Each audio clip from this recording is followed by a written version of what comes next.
হরে কৃষ্ণ। প্রিয় ভক্তবৃন্দ, আপনারা দেখছেন পরলোক টিভি। গৃহস্থের কর্তব্য হচ্ছে ভগবানকে সন্তুষ্ট করা। তো চৈতন্য মহাপ্রভু যখন জগন্নাথ পুরীতে ছিলেন, তো ওনার একজন গৃহস্থ পার্ষদ ভক্ত মহাপ্রভুকে জিজ্ঞেস করলেন যে আমরা তো গৃহস্থ ভক্ত, আমরা গৃহে থেকে কি করে ভগবানকে লাভ করতে পারবো? তখন মহাপ্রভু বললেন খুব সহজ, দুটি সেবা করতে হবে। এক নম্বর হচ্ছে নাম সেবা, আর 2 নম্বর হচ্ছে বৈষ্ণব সেবা। এই দুটি সেবা যদি কেউ করে তাহলে গৃহে থেকেই ভগবানকে লাভ করা যায়। তখন সেই ভক্ত প্রশ্ন করেছেন মহাপ্রভুকে, নাম সেবা তো বুঝলাম, ভগবানের দিব্য নাম হরে কৃষ্ণ মহামন্ত্র জপ কীর্তন করতে হবে, বৈষ্ণব সেবা যে করব কি করে চিনব কে বৈষ্ণব? কারণ কলিযুগে বৈষ্ণব চেনা বড় কঠিন, কারণ আমরা বাহ্যিকভাবে বৈষ্ণব চেনার চেষ্টা করি। ভক্তিবিনোদ ঠাকুর খুব সাবধান করে দিয়েছেন। ভক্তিবিনোদ ঠাকুর বলছেন, এও তো এক কলির চেলা, তিলক নাখে গলায় মালা, সহজ ভজন করছেন মামু, সঙ্গে লয়ে পরের বালা। তো বাইরে থেকে লাগছে তো খুব বৈষ্ণব, কেন? গলায় মালা, হাতে জপমালা, তারপরে তিলক, দেখে তো বৈষ্ণব লাগছে। কিন্তু ভজনটা কি করছে? কাকে নিয়ে ভজন করছে? সঙ্গে লয়ে পরের বালা, পরস্ত্রীকে নিয়ে ভজন করছেন, অর্থাৎ চরিত্রহীন। তো চরিত্রহীন জীবন হচ্ছে কলিযুগের একটি লক্ষণ।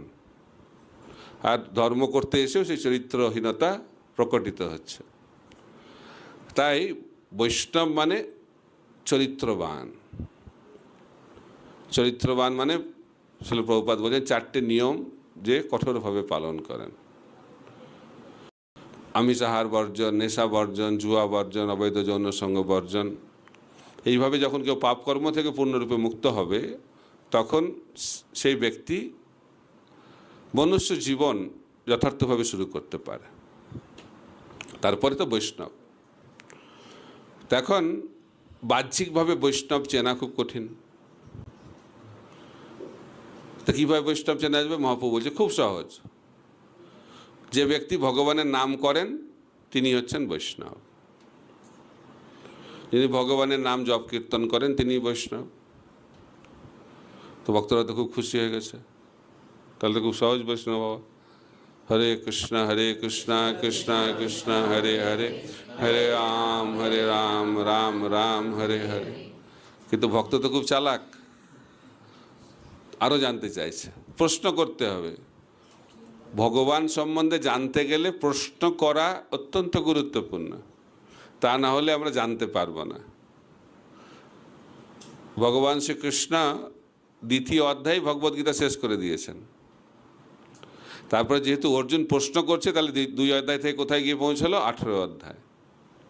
পরীক্ষিত মহারাজ প্রশ্ন করছেন। প্রশ্ন না করলে আমরা কখনো ভগবত বিষয় জানতে পারবো না। এই জন্য ভগবদ্গীতা ভগবান বলছেন, তদ্বিদ্ধি প্রণিপাতেন পরিপ্রশ্ন সেবয়া উপদেক্ষান্তিতে জ্ঞানম জ্ঞানীন তত্ত্বদর্শিনা।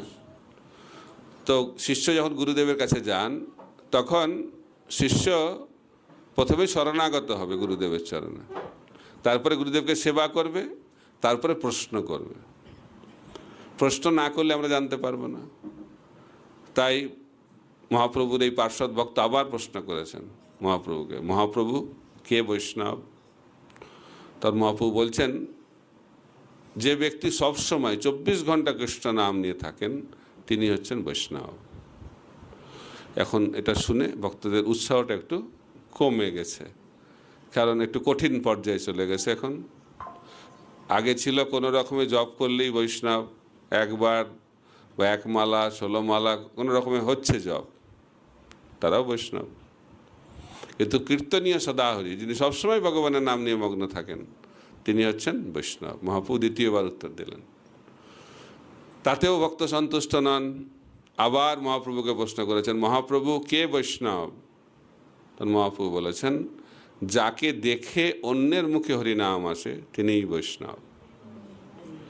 এটাতে আপনাদের খুব ভালো লেগেছে, ওনাদেরও খুব ভালো লেগেছিল। তাহলে একটা প্রশ্ন তিনটে উত্তর, তাহলে কোন উত্তরটা ঠিক? সবাই অনেকেই বলে তৃতীয়টা ঠিক। তো ভগবান যেটা বলেন সেটাই ঠিক। তো মহাপ্রভু একটা প্রশ্নের কটা উত্তর দিলেন? তিনটে উত্তর দিলেন, এবং তিনটে উত্তরই ঠিক উত্তর। যিনি হরিনাম করেন, ভগবানের নাম করেন, তিনি হচ্ছেন কনিষ্ঠ অধিকারী বৈষ্ণব। যিনি সবসময় ভগবানের নাম করেন তিনি হচ্ছেন মধ্যম অধিকারী বৈষ্ণব। আর যাকে দেখে অন্যরা হরিনাম করতে অনুপ্রাণিত হন তিনি হচ্ছেন উত্তম অধিকারী বৈষ্ণব। তো এইভাবে মহাপ্রভু তিন ধরনের বৈষ্ণবের কথা বললেন। তো প্রভুপাদ বলতেন, মহাপ্রভু শিক্ষা দিয়েছেন, শাস্ত্রেও ব্যাখ্যা করা হয়েছে, ভক্তি আমরা যদি লাভ করতে চাই তাহলে ভক্ত সঙ্গে থাকতে হবে। চৈতন্য মহাপ্রভুর জন্মস্থান হচ্ছে মায়াপুর, কৃষ্ণচন্দ্র ভগবানের জন্মস্থান হচ্ছে কোথায়? গোকুল, গোকুল মহাবন। তারপরে রামচন্দ্র ভগবানের জন্মস্থান অযোধ্যা, নৃসিংহদেব ভগবানের অহোবিলম। তো দক্ষিণ ভারতে নৃসিংহদেব সত্যযুগে আবির্ভূত হলেন, সেই ভগবান ত্রেতা যুগে অযোধ্যায় আবির্ভূত হলেন রামচন্দ্র ভগবান রূপে। তারপরে কৃষ্ণচন্দ্র ভগবান ত্রেতা যুগে, তারপর দ্বাপর যুগে কৃষ্ণচন্দ্র ভগবান গোকুল মহাবনে আবির্ভূত হলেন, এবং কলিযুগে গৌরচন্দ্র ভগবান মায়াপুর নবদ্বীপ ধামে আবির্ভূত হলেন। জন্মস্থান, ভক্তির জন্মস্থানটা কোথায়? ভক্ত সঙ্গ। ভগবান অনেক জায়গায় আবির্ভূত হচ্ছেন, কিন্তু ভগবান বলছেন আমি কোথায় থাকি? নাহং তিষ্ঠামি বৈকুণ্ঠে যোগিনামি দয়সুবা তত্র তিষ্ঠামি নারদ যত্র গায়ন্তী মদভক্তা। ভগবান অনেক জায়গাতে জন্মগ্রহণ করছেন, আবির্ভূত হচ্ছেন, কিন্তু তিনি বলছেন আমি কোথায় থাকি আর কোথায় থাকি না। ভগবান বলছেন আমি বৈকুণ্ঠে থাকি না, যেখানে আমরা যেতে চাই, আর বলছে আমি যোগীদের হৃদয়েও থাকি না। তাহলে কোথায় থাকি? আমি ভক্ত সঙ্গে আমি থাকি, যেখানে ভক্তরা আমার কথা আলোচনা করে সেখানে আমি থাকি। তো ভগবান কোথায় থাকেন? ভক্ত সঙ্গে। তাই যেখানে ভক্ত সঙ্গ সেটি বৃন্দাবন, সেটা হচ্ছে ভগবানের জায়গা। তো সেই কারণে আমরা ভক্তি জীবনে আসি ভক্তের কৃপায়, ভক্তি জীবনে আমরা টিকে থাকি ভক্তের কৃপায়, ভক্তি জীবনে আমরা অগ্রগতি লাভ করি ভক্তের কৃপায়, ভক্তি জীবনে আমরা সিদ্ধি লাভ করি সেটাও ভক্তের কৃপায়, আর ভগবত ধামে গিয়ে ভগবানের সেবা অধিকার লাভ করি সেটিও কার কৃপায়? ভক্তের কৃপায়।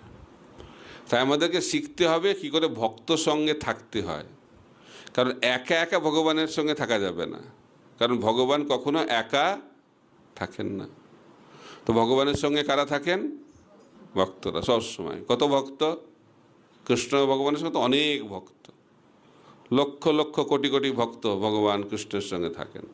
তাই আমাদেরকে শিখতে হবে কি করে ভক্তর সঙ্গে থাকতে হয়। একা একা ভক্তি লাভ করা সম্ভব নয়, বিশেষ করে কলিযুগে যদি আমরা ভক্তিতে অগ্রগতি করতে চাই তাহলে সাধু সঙ্গ অত্যন্ত গুরুত্বপূর্ণ।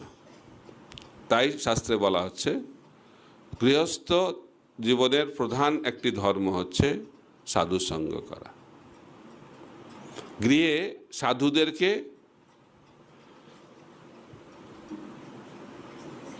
নিমন্ত্রণ করা, যাতে সাধুরা এসে কৃষ্ণ কথা আমাদেরকে বলতে পারেন। তো শ্রীমদ্ ভাগবতে এবং শাস্ত্রে দেখতে পাই যারা মহান রাজারা ছিলেন তারা সবসময় সাধু সঙ্গ করতেন। অম্বরীশ মহারাজ সবসময় সাধু সঙ্গে ভাগবত শুনতেন, সারা পৃথিবীর সম্রাট। কারণ এটি হচ্ছে গৃহস্থের ধর্ম। শ্রীল প্রভুপাদ বলছেন আমার বাবা প্রতিদিন কমপক্ষে ৩-৪ জন বৈষ্ণবকে গৃহে ডাকতেন, প্রতিদিন। এটা হচ্ছে গৃহস্থের ধর্ম। তাই সাধু সেবা হচ্ছে বৈষ্ণবদের, এই গৃহস্থদের প্রধান একটি ধর্ম। কিন্তু সেটা যদি আমরা না করি তাহলে চৈতন্য মহাপ্রভুকে পাওয়া যাবে না। তো এখন চৈতন্য মহাপ্রভু যখন দক্ষিণ ভারতে ছিলেন, কুর্মক্ষেত্রে কুর্ম ব্রাহ্মণ বলছে আমার আর ভাল লাগছে না এই গৃহস্থ জীবন, আমি সব কিছু ছেড়ে দিয়ে আপনার সঙ্গে ঘুরে বেড়াতে চাই, ফুল টাইম জয়েন করতে চাই, এই সংসারের জ্বালা আর সহ্য হচ্ছে না। তখন মহাপ্রভু বললেন এটা ভালো আইডিয়া নয়, তোমাকে আমার সঙ্গে আসতে হবে না, আমি সবসময় তোমার গৃহে থাকবো যদি তুমি দুটো জিনিস করো। কি করো? প্রথম হচ্ছে তুমি ভগবানের নাম করবে, হরে কৃষ্ণ কৃষ্ণ কৃষ্ণ হরে হরে, হরে রাম রাম রাম হরে হরে। আর কি করবে? এ নাম প্রচার করবে। শোন শোন নিত্যানন্দ, শোন হরিদাস, সর্বত্র আমার আজ্ঞা করহ প্রকাশ, প্রতি ঘরে ঘরে গিয়া করো এই ভিক্ষা, বল কৃষ্ণ ভজ কৃষ্ণ কর কৃষ্ণ শিক্ষা। এটা হচ্ছে গৃহস্থের ধর্ম। তাই যদি আমরা ঘরে বসে থাকি আর হরিনাম করি আর কৃষ্ণ ভক্তির প্রচার না করি, তাহলে মহাপ্রভুকে পাওয়া যাবে না। তাই ভগবানের নাম, বৈষ্ণব সেবা, আর 3 নম্বর অত্যন্ত গুরুত্বপূর্ণ কৃষ্ণ ভক্তির প্রচার। সেখানেই মহাপ্রভু কুর্ম ব্রাহ্মণকে বললেন, যারে দেখো তারে কহ কৃষ্ণ উপদেশ, আমার আজ্ঞায় গুরু হইয়া তারই দেশ। এই নির্দেশ দিলেন কাকে? কুর্ম ব্রাহ্মণকে। তাই গৃহস্থ আশ্রমের বদ্ধদশা থেকে মুক্তি লাভের একটাই উপায় এই কৃষ্ণ ভক্তির প্রচার। আমরা যদি কৃষ্ণ ভক্তির প্রচার না করি তাহলে মহাপ্রভুর কৃপা আমরা লাভ করতে পারবো না। কারণ আমরা হচ্ছি গোষ্ঠানন্দী বৈষ্ণব। 2 ধরনের বৈষ্ণব আছে, ভজনানন্দী বৈষ্ণব, গোষ্ঠানন্দী বৈষ্ণব, দুজনেই মহান। ভজনানন্দী বৈষ্ণব খালি নিজেদের ভজন নিয়েই ব্যস্ত থাকেন, কিন্তু গোষ্ঠানন্দী বৈষ্ণব যারা খালি নিজেদের ভজন নিয়ে ব্যস্ত থাকেন না, তারা নিজেদের ভজনের সঙ্গে সঙ্গে ওনারা চান সবাই, এই পৃথিবীর প্রত্যেকটি মানুষ যেন কৃষ্ণ ভক্তি লাভ করে। সেই কারণে মহাপ্রভু বললেন, পৃথিবীতে আছে যত নগরাদি গ্রাম, সর্বত্র প্রচার হইবে মোর নাম। মহাপ্রভুর মধ্যে উদ্বেগ, চিন্ময় উদ্বেগ। বৈষ্ণব মানে হচ্ছে তিনি সবসময় উদ্বিগ্ন থাকবেন, নিজের জন্য নয়, এই পৃথিবীর হিত করার জন্য উদ্বেগ। কিসের উদ্বেগ? যে প্রত্যেকে যেন এই কৃষ্ণ প্রেম লাভ করে। তো মহাপ্রভু বলছেন যে আমি একা মালাকার, আমি একা মালি, কত আমি আর ফল, প্রেম ফল বিতরণ করব, আর তাতে কি হতে পারে? কেউ পাবে, কেউ পাবে না। এবং তিনি বলছেন সবাই যেন এই মালাকার হয়ে যায়। এবং তিনি বলছেন প্রত্যেকে যেন কৃষ্ণ ভক্তির প্রচার করে। ভারত ভূমিতে মনুষ্য জন্ম হইল যার, জন্ম সার্থক করি কর পর উপকার। তো মহাপ্রভু বললেন যারা ভারতবর্ষে বিশেষ করে জন্মগ্রহণ করেছেন তাদের কর্তব্য হচ্ছে জন্ম সার্থক করি। জন্ম সার্থক করি মানে আগে নিজে ভক্ত হতে হবে। আমি যদি নিজে ভক্ত না হই তাহলে কি করে ভক্তির প্রচার করব? অনেকে মহাপ্রভুর দ্বারা অনুপ্রাণিত হয়ে ভক্তিতে তিনি কি হচ্ছে না জেনে তিনি প্রচার করতে শুরু করেন, কিন্তু নিজে করছে না। গ্রন্থ প্রচার করছে, নিজে গ্রন্থ পড়ে না, নিজে জপ করছে না, অন্যকে বলছে জপ করার জন্য, নিজে নিয়ম পালন করে না, অন্যকে বলছে নিয়ম পালন করো। এই প্রচারে খুব একটা ফল হবে না। যদি প্রচার করতে হয় তাহলে নিজেকে আচরণ করতে হবে, আচরণ করতে হবে। একজন মহিলা তার ছেলেকে বোঝাতে পারছে না যে মিষ্টি খাওয়া তার শরীরের জন্য ভালো নয়, খুব মিষ্টি খায়, চকলেট থেকে শুরু করে কিছু বাকি রাখছে না। তো মায়ের কথা তো ছেলে শুনতে চায় না সহজে, বারবার বলছে শুনছে না, বারবার বলছে শুনছে না। তখন কি করবে? একটা সাধুর কাছে নিয়ে গেছে, যে সাধুর কথা শুনে ছেলেটা। তো সাধুর কাছে নিয়ে গিয়ে বলছে দয়া করে একটু বোঝান আমার ছেলেকে। বলছে কী বোঝাতে হবে? যাতে মিষ্টি না খায়।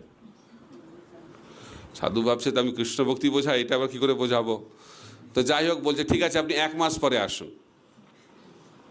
তো মা ছেলেকে নিয়ে চলে গেছে, আবার 1 মাস পরে নিয়ে এসেছে। তো সাধু বলছে বাচ্চাটা, ছেলেটাকে, মিষ্টি খেও না, মিষ্টি খাওয়া তোমার জন্য ভালো নয়। তো মা ভাবছে এই কথা বলার জন্য 1 মাস লাগলো কেন? তো 1 মাস আগেই বলতে পারতো, এটা বিরাট কি কথা। তখন জিজ্ঞেস করেছে সাধুরাকে, কেন আপনি 1 মাস আগে বললেন না, 1 মাস কেন অপেক্ষা করতে বললেন? বলছে, দেখুন আপনি যখন নিয়ে এসেছিলেন তখন আমিও মিষ্টি খেতাম, তো তাকে যে বলবো আমি মিষ্টি খেও না, তো তার আগে তো আমাকে অভ্যাস করতে হবে। এই জন্য 1 মাস আমি এখন অভ্যাস করেছি, 1 মাস আমি মিষ্টি খাইনি, এখন আমার বলার অধিকার আছে তাকে মিষ্টি খেও না। এটাকে বলে আচার। তো নিজেকে আচরণ করতে হবে, আচরণ না করলে প্রচার হয় না। কিন্তু কলিযুগে আবার এটা আর একটা লক্ষণ, আমি আচরণ করব না কিন্তু আমি প্রচার করব। এর বলছে ভারত ভূমিতে মনুষ্য জন্ম হইল যার, জন্ম সার্থক করি করো পর উপকার। আগে নিজের জন্মকে সার্থক করতে হবে। যে সাঁতার জানে না, দেখছি ও ডুবে যাচ্ছে, দয়াতে ভরে যাচ্ছে হৃদয়টা, বলছে মরে যাচ্ছে, কি হবে, ঝাঁপিয়ে পড়েছে জলে। তো জলে ঝাঁপিয়ে পড়ার পরে বুঝতে পারছে সেও সাঁতার জানে না, তা কী হবে, দুজনেই ডুবে মরবে।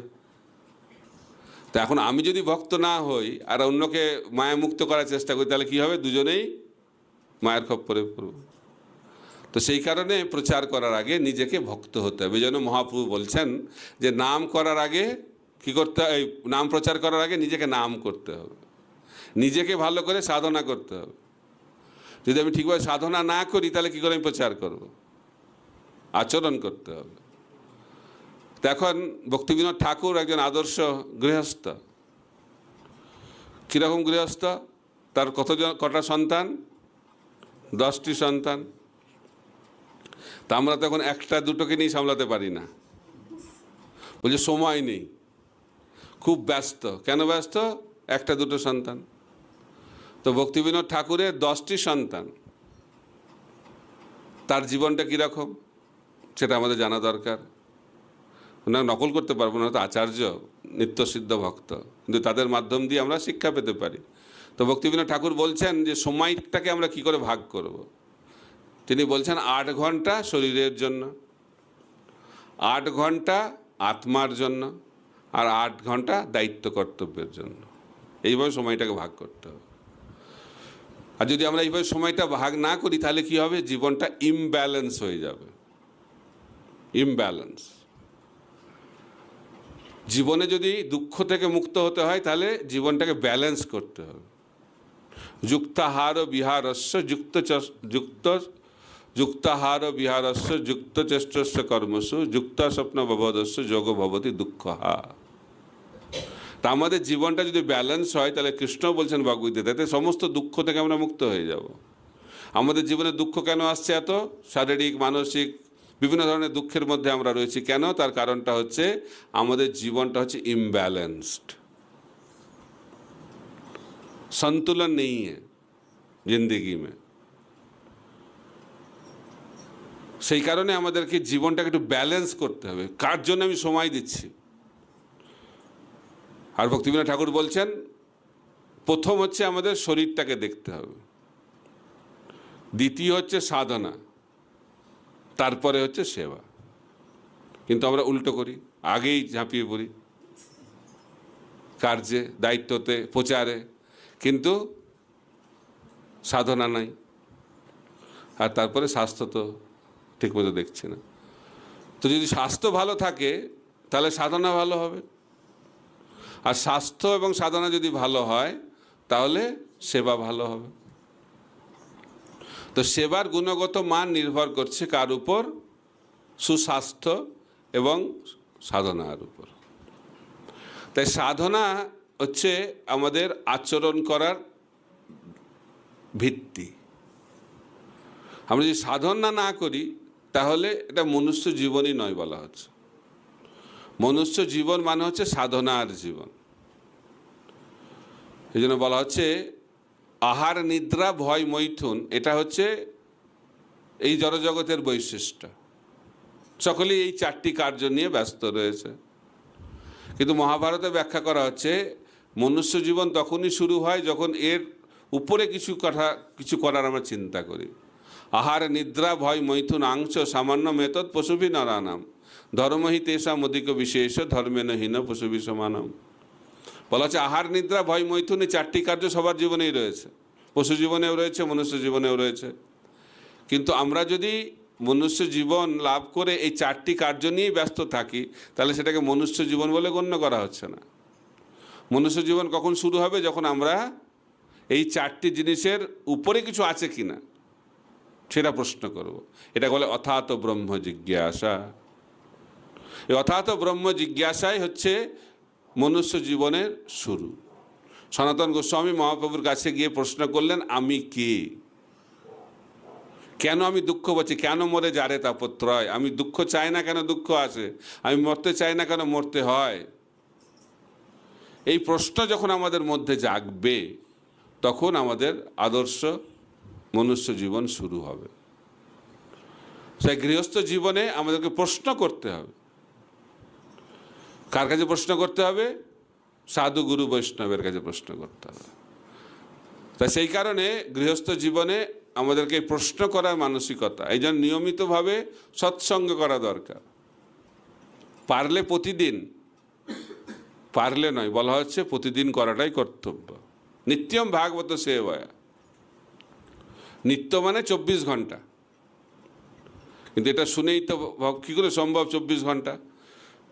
তো সেই কারণে নিত্যকে মানে প্রতিদিন বলা হয়। এই জন্য শিল প্রভুপাদ তিনি ইস্কনে নিয়ম করেছেন সকালবেলায় 1 ঘন্টা ভাগবত পাঠ আর সন্ধ্যাবেলায় 1 ঘন্টা ভগবদ গীতা পাঠ। কিন্তু আমাদেরকে জানতে হবে যে নিয়মিতভাবে প্রতিদিন যদি আমরা শ্রবণ কীর্তন না করি, তাহলে আমরা এই মায়ার যে প্রকোপ সেখান থেকে মুক্ত হতে পারবো না। ঠিক যেমন মোবাইলকে আমরা প্রতিদিন চার্জ করি, যদি মোবাইল চার্জ না করি তাহলে মোবাইল কাজ হবে? কাজ হবে না। যেন আমাদের স্পিরিচুয়াল ব্যাটারিকে চার্জ করার জন্য নিয়মিতভাবে শ্রবণ কীর্তন করতে হবে। কতক্ষণ? কমপক্ষে 3 ঘন্টা, কমপক্ষে 3 ঘন্টা। এই জন্য ছিল প্রভুপাদ 16 মালা জপ দিয়েছেন, 2 ঘন্টা 16 মালা জপ আর 1 ঘন্টা ভাগবত শ্রবণ। এই 3 ঘন্টা কমপক্ষে, আর বেশি করতে পারলে আরও ভালো। ছিল প্রভুপাদ যখন টমস্কিন স্কোয়ার পার্কে কীর্তন করতেন, কমপক্ষে 3 ঘন্টা কীর্তন করতেন। রঘুনাথ দাস গোস্বামী প্রতিদিন রাধাকুণ্ড তটে চৈতন্য মহাপ্রভুর কথা বলতেন, কমপক্ষে 3 ঘন্টা। শ্রীমন চৈতন্য মহাপ্রভু যখন জগন্নাথপুরীতে ছিলেন, টোটা গোপীনাথ মন্দিরে গদাধর পণ্ডিতের মুখ থেকে প্রতিদিন 3 ঘন্টা ভাগবত শ্রবণ করতেন। মহাপ্রভু যখন হরিনাম সংকীর্তনে নৃত্য করতেন, কমপক্ষে 3 ঘন্টা। তাই 3 ঘন্টা বিষয়টা খুব গুরুত্বপূর্ণ। যেন ছিল প্রভুপাদ একজন আচার্য হিসেবে এই 3 ঘন্টা আমাদেরকে দিয়েছেন, কিভাবে আমরা সেই 3 ঘন্টাকে ব্যবহার করব। 2 ঘন্টা ভগবানের দিব্য নাম হরে কৃষ্ণ মহামন্ত্র জপ করা, আর 1 ঘন্টা গীতা ভাগবত শ্রবণ করা। তো সেই কারণে গৃহস্থ জীবনে আমরা যদি ভক্তিতে অগ্রগতি লাভ করতে চাই, তাহলে নিয়মিত সাধুসঙ্গ। সাধুসঙ্গ সাধুসঙ্গ সর্বশাস্ত্রে কয়, লবমাত্র সাধুসঙ্গে সর্বসিদ্ধি হয়। তো প্রভুপাদ একবার বলছেন, ইস্কনের সব ভক্তরাই শুদ্ধ ভক্ত। এটা শুনে খুব আনন্দ পেয়েছে ভক্তরা, কিন্তু তার সঙ্গে সঙ্গে সন্দেহ হয়েছে, সবাই শুদ্ধ ভক্ত? তখন বলা হয়েছে, প্রভুপাদ উদাহরণ দিতেন 2 ধরনের শুদ্ধ ভক্ত। একটা হচ্ছে সাধক শুদ্ধ ভক্ত, আর আরেক ধরনের শুদ্ধ ভক্ত যারা সাধনায় সিদ্ধি লাভ করেছেন।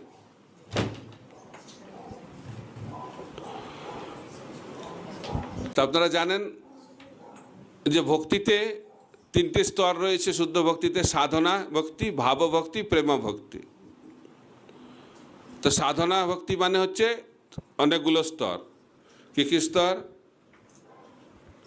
সাধনা ভক্তিতে আদর, শ্রদ্ধা তথা সাধুসঙ্গ, ভজনক্রিয়া, অনর্থ নিবৃত্তি, নিষ্ঠা, রুচি, আসক্তি। তো এই 7টি স্তর সাধনা ভক্তির। শ্রদ্ধা থেকে শুরু হয়, আসক্তিতে গিয়ে শেষ হয়। তারপরে ভাব স্তর, তারপর হচ্ছে প্রেম। প্রেমটা হচ্ছে জীবনের সিদ্ধি। তো কৃষ্ণ প্রেম লাভ করলে আমরা ভগবত ধামে চলে যেতে পারবো।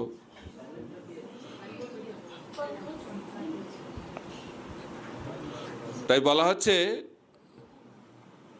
যদি আমরা সাধুসঙ্গ না করি, তাহলে এই ভক্তির যে বিভিন্ন স্তর, শ্রদ্ধা থেকে প্রেম, সেই স্তরে পৌঁছাতে পারবো না। আর সাধুসঙ্গ করলে ধীরে ধীরে ধীরে ধীরে আমরা সেই স্তরে পৌঁছাতে পারবো। এখন এই সাধনা থেকে সিদ্ধি, অর্থাৎ শ্রদ্ধা থেকে প্রেম, এটা কিভাবে লাভ হবে? সাধু সঙ্গের মাধ্যম দিয়ে লাভ হবে। উদাহরণ দেওয়া আছে, আম ফলের সঙ্গে তুলনা করা হচ্ছে। কাঁচা আম আর পাকা আম, এখন তো আমের সিজন আসছে, তো কাঁচা আম আর পাকা আম দুটোই আম, কিন্তু কোন আমটা বেশি খেতে ভালো? পাকা আম। বাহ! তো কাঁচা আম কি করে পাকা আমে পরিণত হবে? কি করে হবে? গাছে লেগে থাকতে হবে। যদি গাছে লেগে থাকে তাহলে কাঁচা আমটা কিছুদিন পরে পাকা আমে পরিণত হবে। কিন্তু যদি আমটা গাছ থেকে পড়ে যায় ঝড়ে, অনেক সময় ঝড় আসে না, কালবৈশাখীর ঝড়, সেই ঝড়ে কি হয়? আমটা গাছ থেকে মাটিতে পড়ে যায়, তখন সেই কাঁচা আমটা কি আমে পরিণত হবে? পচা আম, পচে যাবে। তো ক ধরনের আম হলো? কাঁচা আম, পাকা আম, আর মধ্যেখানে আরেকটি আম পচা আম। তো এরকম ভক্তিরও স্তর রয়েছে, কাঁচা আম ভক্তি, পাকা আম ভক্তি, পচা আম ভক্তি। ঠিক আছে? কাঁচা আম ভক্তিটা কি? হচ্ছে সাধনা ভক্তি। পাকা আম ভক্তিটা কি? প্রেম ভক্তি, কৃষ্ণ প্রেম যিনি লাভ করেছে। আর ভক্তি জীবন ছেড়ে চলে যাবে যে, সে হচ্ছে পচা ভক্তি, পচা আম ভক্তি। তো আমরা যদি কাঁচা আম থেকে পাকা আম ভক্তিতে পৌঁছাতে চাই তাহলে কি করতে হবে? কিভাবে আমরা শিখলাম যে কাঁচা আম কী করে পাকা আমে পরিণত হবে? গাছে লেগে থাকতে হবে। তো একজন ভক্ত কাঁচা আম থেকে পাকা আম ভক্তে কী করে পরিণত হবে? ভক্তর সঙ্গে থাকতে হবে, ভক্তি বৃক্ষে লেগে থাকতে হবে। ভক্তর সঙ্গে যদি টিকে থাকতে পারে তাহলে একদিন না একদিন সেই ভক্ত কৃষ্ণ প্রেম লাভ করবে। ঠিক আছে? কিন্তু যদি ভক্ত সঙ্গে ছেড়ে দেয়, পচা আমে পরিণত হবে। তা আপনারা কি চাইছেন? কি আম, কোনটা ভালো লাগছে আপনাদের? পাকা আম। তো পাকা আম যদি হতে হয় তাহলে যতই কষ্ট হোক ভক্ত সঙ্গে টিকে থাকতে হবে। আর কলিযুগে সব থেকে বড় তপস্যা হচ্ছে ভক্ত সঙ্গে টিকে থাকা। এই জন্য কলিযুগে হিমালয় জঙ্গলে যাওয়ার কথা বলা হচ্ছে না। তো কলিযুগে সব থেকে বড় তপস্যা কি? ভক্ত সঙ্গে টিকে থাকা সব থেকে বড় তপস্যা। কারণ কলিযুগের একটি লক্ষণ হচ্ছে ঝগড়া, কলহ হয়, ঝগড়া হয়। আর যদি এই ঝগড়া দেখতে চান লোকাল ট্রেনে যাবেন, পরের স্টেশনে নামবে কিন্তু সিট নিয়ে ঝগড়া। খালি ঝগড়া না, মারামারিও হয়। এটা কলিযুগে অল্প অল্প কারণে, ছোট ছোট কোনো কারণই নাই ঝগড়া শুরু হয়ে যাবে। কেন? এটা হচ্ছে কলিযুগের লক্ষণ। কলি মানে হচ্ছে কলহ। এই ঝগড়া হচ্ছে আমাদের ভক্ত সঙ্গ থেকে দূরে সরিয়ে নিয়ে যাওয়ার একটি চাল। এই জন্য কলি দেখছে যে এদেরকে তো পারা যাচ্ছে না, আমার চারটে জায়গা তো এদের এখানে নাই। কারণ কলির চারটে জায়গা কি? আমিষ আহার, নেশা, জুয়া, তারপরে অবৈধ যৌন সঙ্গ। তো এটা তো ভক্তরা দূরে থাকছে। তো বলছে আমি এদের জায়গা কী করে দখল করব? আমি ঝগড়া লাগাও। ঝগড়া লাগালেই কলি ওখানে ঢুকে যাচ্ছে। তো সেই কারণে কলিকে যদি আমরা ঢুকতে না দিতে চাই, দরজা বন্ধ করে রাখতে চাই, তাহলে কি করতে হবে? ঝগড়া বন্ধ করতে হবে। তো আবার প্রভুপাদ বলছেন যে স্বামী স্ত্রী ঝগড়া করে না, তাহলে তারা স্বামী স্ত্রীও নয়। ভালোবাসার আরেকটি লক্ষণ হচ্ছে ঝগড়া। বলছে আওয়াজ হবে, তারপরে জল পড়বে, তারপরে শান্ত হয়ে যাবে, তাই না? এটা হচ্ছে ভালোবাসার লক্ষণ। কিন্তু বৈদিক সংস্কৃতি অনুযায়ী এই ঝগড়ার আওয়াজটা চারটে দেওয়ালের মধ্যে সীমাবদ্ধ থাকতো। কিন্তু এখন সেটা নয়, এখন এই আওয়াজটা অনেক তীব্র হয়ে গেছে। তো বলা হচ্ছে, আমরা মজা করে শিক্ষা দেওয়ার চেষ্টা করি, বিবাহের আগে ছেলেরা খুব কথা বলে আর মেয়েরা শুনতে থাকে, তারা ভাবে আমারও সময় আসবে। তারপরে বিবাহ হয়ে যায়, তো বিবাহের পরে যে রোলটা ওটা বদলে যায়, তখন স্ত্রীরা বলতে থাকে আর স্বামীরা শুনতে থাকে। শ্রবণ কীর্তন সব জায়গাতে রয়েছে। কয়েক বছর পরে স্বামী স্ত্রী দুজনেই বলে আর প্রতিবেশীরা শোনে, আর কিছুদিন পরে স্বামী স্ত্রী দুজনে বলে আর কোর্টে জাজ শ্রবণ করে। এটা যে কলিযুগের ঝগড়া। তার কারণটা কি? কারণ কলিযুগে আমাদের সহনশীলতা নেই। কে একসঙ্গে থাকতে পারে? যে সহে সে রহে। সহ্য করতে শিখতে হবে। এই সম্পর্ক ধরে রাখার সবথেকে বড় যোগ্যতা হচ্ছে সহনশীলতা। তাই আদর্শ গৃহস্থ জীবন যদি আমরা গড়ে তুলতে চাই, তাহলে একে অপরকে ভালোবাসার আগে অন্ততপক্ষে একে অপরকে সহ্য করা শিখতে হবে। আমাদেরকে জানতে হবে যে কোনো ব্যক্তি খারাপ বা ভালো নয়, প্রত্যেকটি ব্যক্তি হচ্ছে এক একটা বিশেষ ব্যক্তিত্ব এবং তাদের আলাদা আলাদা বৈশিষ্ট্য রয়েছে।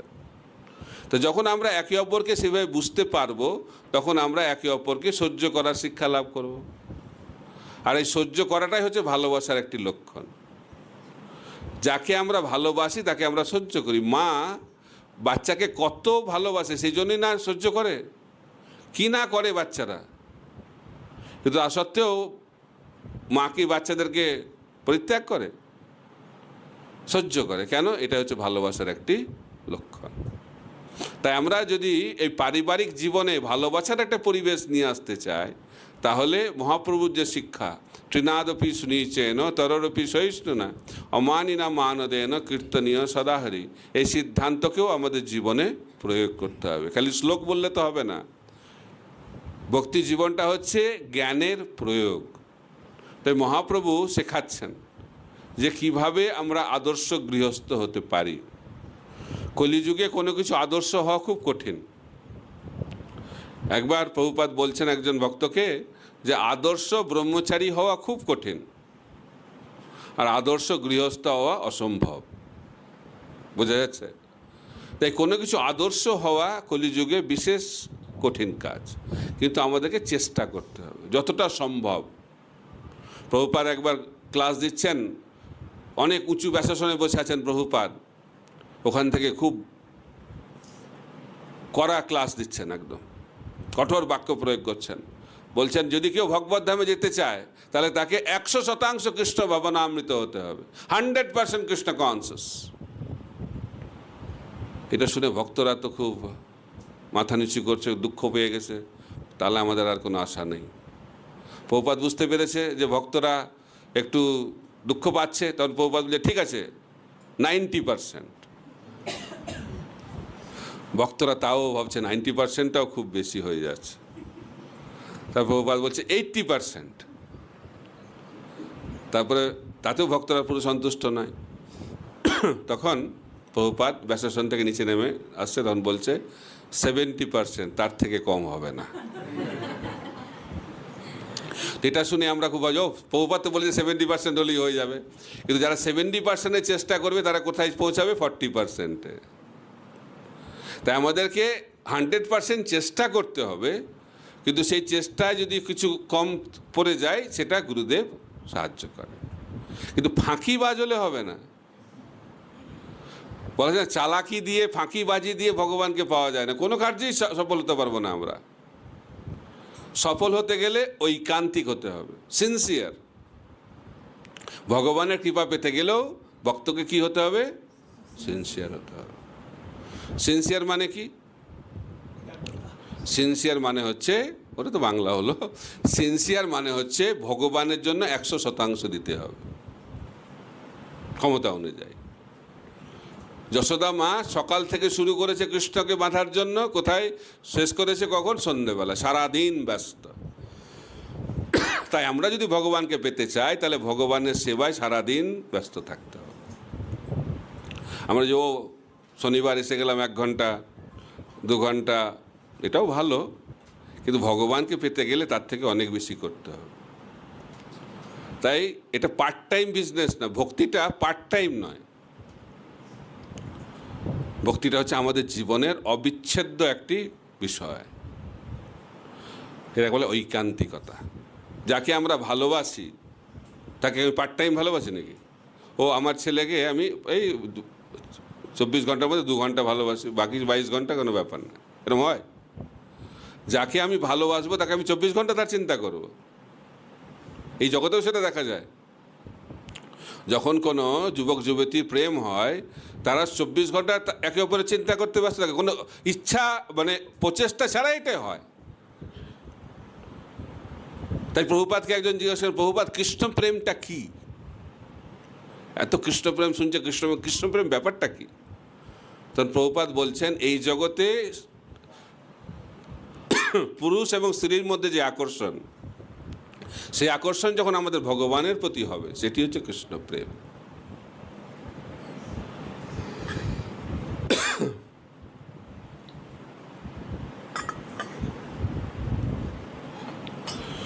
তাই প্রেমের লক্ষণ হচ্ছে যাকে আমি ভালোবাসি তার চিন্তায় মগ্ন থাকা, এটা হচ্ছে প্রেমের লক্ষণ। তাই কৃষ্ণ বলছেন মনমনা ভব, আমার কথা চিন্তা করো।